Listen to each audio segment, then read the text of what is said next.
Vâng, xin thưa các bạn, Thanh Long Vlog đang đứng tại tỉnh xá, đứng chùa Bửu Thánh ở thị trấn Buôn Hồ nha các bạn, thị xã Buôn Hồ. Cũng là lần đầu tiên Thanh Long bước vào chánh điện của chùa Bửu Thánh. Cũng là lần đầu tiên Thanh Long Vlog thấy không có bát hương nha các bạn. Thấy không có bát hương, cũng không thắp hương. Một cái chùa mà gọi là không cho thắp hương các bạn. Tại sao? Nói chung là cũng có Phật lầm thôi, chứ còn nhang khối là cũng ảnh hưởng tất cả những cái nơi tâm linh thờ phượng. Và cái khối nhang bữa nay nó cũng rất độc nha các bạn. Nó cũng rất độc, rất ảnh hưởng cho những tâm linh trì tụng. Thì con xin lạy Phật tổ. Cái lễ Phật đản bữa nay là ngày 14 lễ Phật đản nha các bạn. Tất cả những cái chung quanh của cái chùa Bửu Thánh này thì Thanh Long Vlog cũng xin quay lại cái cảnh chùa để cho tất cả các bạn chiêm ngưỡng cái hình hài của Phật Thích Ca, Phật tổ và Phật đản sanh nha các bạn. Vâng, xin thưa các bạn, nay là ngày 14 tháng 4 lễ Phật đản. Mình xin đọc là cái kính mừng Phật đản nha các bạn. Vâng, xin các bạn là kính chúc muôn dân hưởng an lành, mừng trong bá tánh, được vãng sanh, Phật từ tâm thiện luôn trì tụng, đản sanh cực lạc, phước để dạy. Con xin thưa các bạn, cái đại lễ Phật đản là gì? Đại lễ Phật đản là một trong 3 lễ lớn của đạo Phật, có nguồn gốc từ đất nước Ấn Độ, được tín đồ Phật giáo và giáo dân chúng đón nhận mỗi năm vào ngày rằm tháng 4 âm lịch. Lễ kỷ niệm Đức Phật Thích Ca đản sanh, chúng ta cùng nhau ôn lại lịch sử và tìm hiểu ý nghĩa của ngày lễ này. Lễ Phật đản là ngày lễ Phật Thích Ca Mâu Ni chào đời tại vườn Lâm Tỳ Ni. Tiếng Pali gọi là Vesan, tiếng Phạn gọi là Vasaki, nhằm ngày 15 tháng 4 âm lịch. Năm 624 trước công nguyên, một ngày rất quan trọng trong truyền thống Phật giáo. Đức Phật Thích Ca đản sanh tại vườn Lâm Tỳ Ni thuộc xứ Ca Tỳ La Vệ, được gọi là Thái tử Tất Đạt Đa, con vua Tịnh Phạn và hoàng hậu Maya.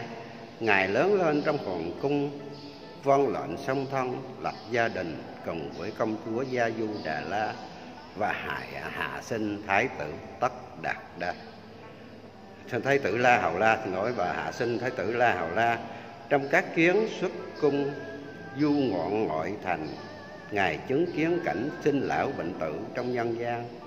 Từ đó Ngài luôn trầm tư mặc tưởng, muốn tìm phương tự độ và cứu chúng sinh thoát khỏi cảnh trầm luân sinh tử.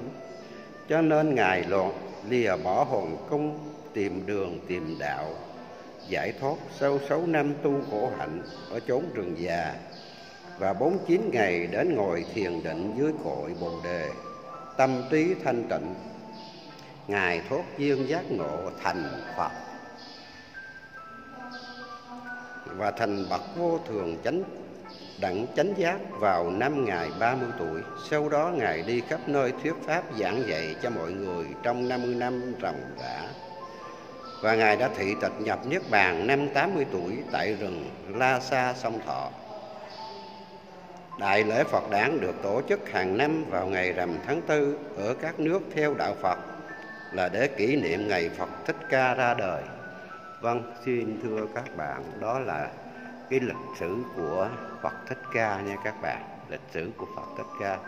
Thì Thanh Long Vlog đang đứng tại chùa Bửu Thánh, cách thành phố Buôn thuộc 30 km đường đi Buôn Hồ nha các bạn.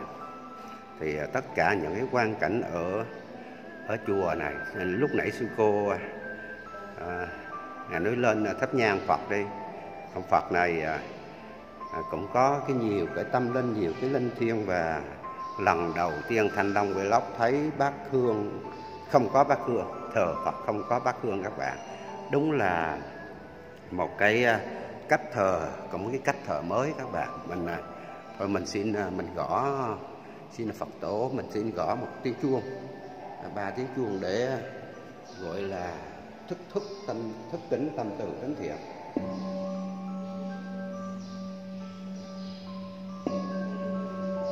Đây là Phật nằm ở dưới bên gỗ Thủy Tùng các bạn. Đó các bạn, mình xin gõ 3 tiếng chuông, không có bát hương nha các bạn, chỉ có một cái bình để đốt trầm của các bạn với mấy cây đèn thôi, không có bát hương. Đây là Phật Thích Ca nằm ở dưới nhập diệt. Đây xin thưa các bạn, mình xin quay lại cái Phật nằm nha các bạn. Đây là bằng cây gỗ Thủy Tùng nha các bạn, cây gỗ mà gọi là bây giờ gỗ đứng nhất nhì tuyệt chủng rồi nha các bạn. Sống cõi thế nhân nhúm bụi trần, đua tranh giành giật cõi thiện phân, vô thường thế sự bao tri kỷ, nguyện đến đạo tâm lộc xoay vần. Phật nằm chia sớt bao sầu khổ, cõi tạm quần sinh nghĩ phước nhân.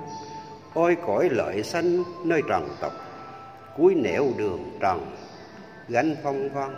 Xin thưa các bạn, sinh sư sinh tử và sống cái cõi đua tranh giành giật, cái cõi mưu sinh này, đến lúc chúng ta ra đi chúng ta mới nhớ đến những cái vận vị anh linh, những cái người mà đã bỏ xả cả tấm thân, bỏ cả ngai cung vàng địa ngọc, bỏ cả vợ đẹp con sinh để đi tìm nơi chánh giác nha các bạn. Nam mô Bổn Sư Thích Ca Mâu Ni Phật. Đó, xin thưa các bạn, một chỗ tâm linh mà không có một cái bát nhang nha các bạn, không được thắp một bát nhang, một cây nhang nào hết. Đây các bạn nhìn những cái đóa hoa vô thường, nó khoe sắc, nó làm cho chúng ta yêu thương cuộc sống, quý mến cuộc sống. Đây các bạn, đó, những cái cành hoa huệ rất đẹp, rất đẹp.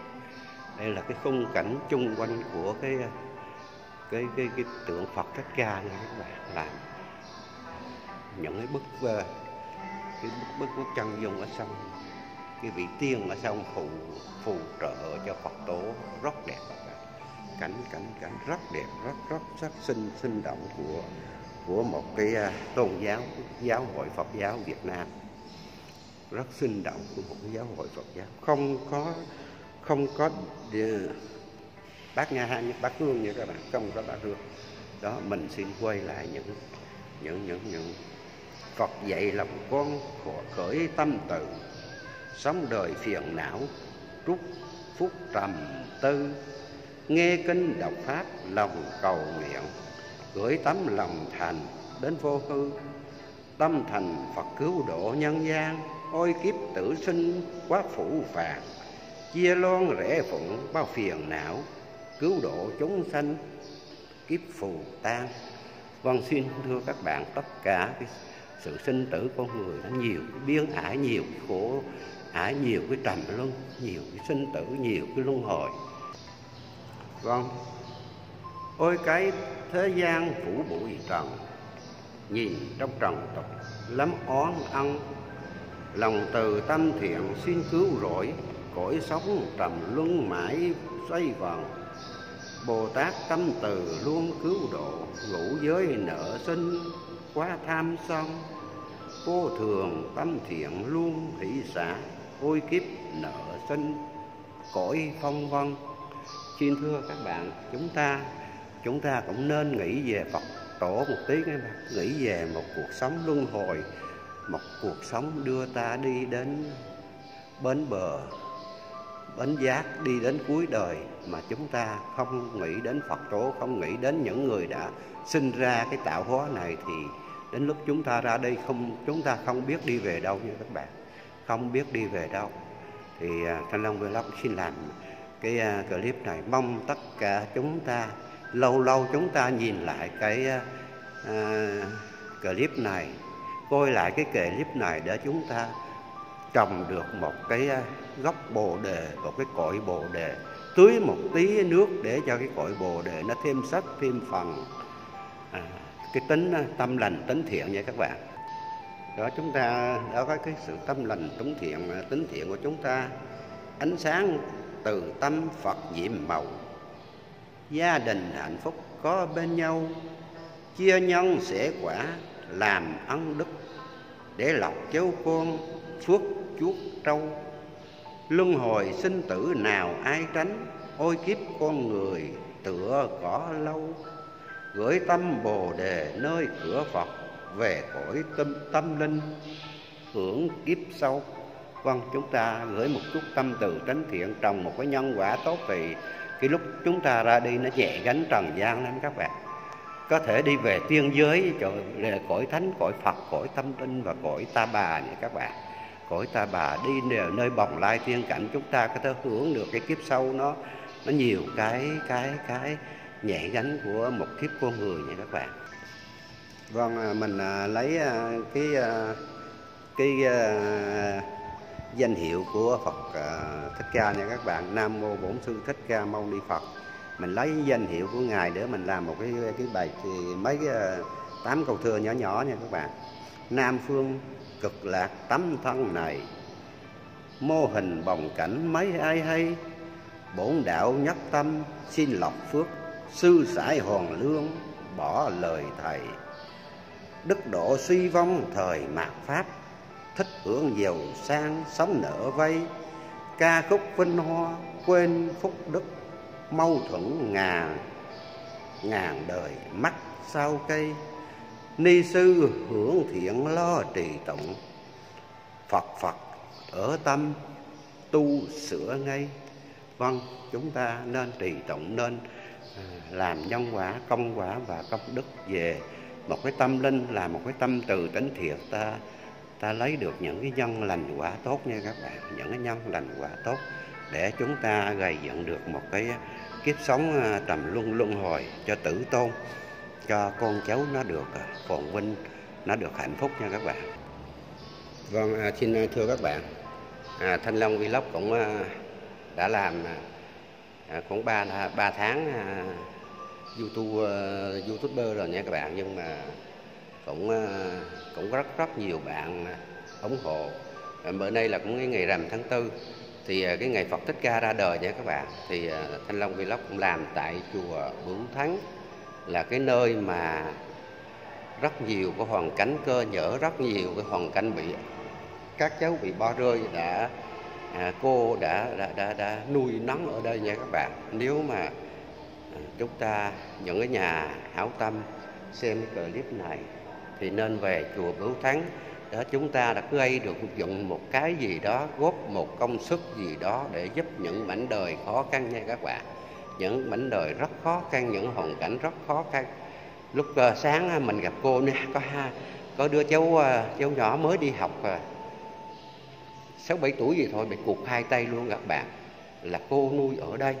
Thì đó thì rất nhiều cái hoàn cảnh rất khó khăn, thì Thanh Long Vlog xin làm cái clip này để xin Phật tổ thì thứ lỗi cho Thanh Long Vlog, để cho Thanh Long Vlog làm cái clip này gửi đến cho tất cả con chiên đạo hữu, cho bá tánh, cho tín đồ, cho bá tánh được nhớ đến một cái tâm từ, một cái tính thiện, gây dựng được một cái cội bồ đề, một cái phước báu để cho mình truyền lại cho con cháu, cho tử tôn nha các bạn. Thì Thanh Long Vlog cũng xin mượn cái hình của Phật tổ, ghép lại một cái hình của Thanh Long.